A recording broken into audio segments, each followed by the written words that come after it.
আসসালামু আলাইকুম রহমতুল্লাহ। প্রিয় বন্ধুরা, মাহে রমজানের আজ 21 রমজান আমরা শেষ করলাম।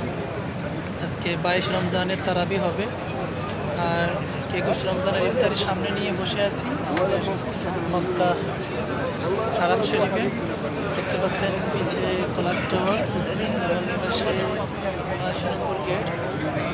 এখানে হাজিদের সাথে আমরা বসে আছি, সবাই হাজিরা বসে আছে, আমরাও বসে আছি।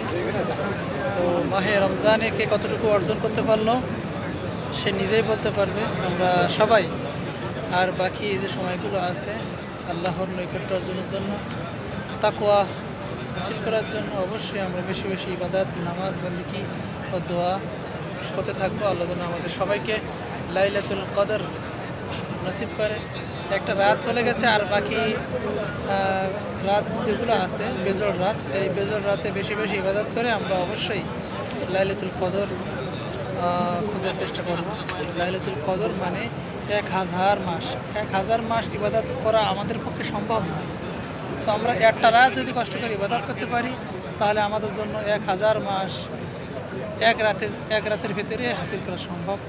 তো লাইলাতুল কদরে বেজর রাতে যেগুলো 21, 23, 25, 27 ও 29 এই কটা রাতের ভিতরেই লাইলাতুল কদর নিহিত আছে। আপনি বলতে পারবেন না কোন রাতে আছে।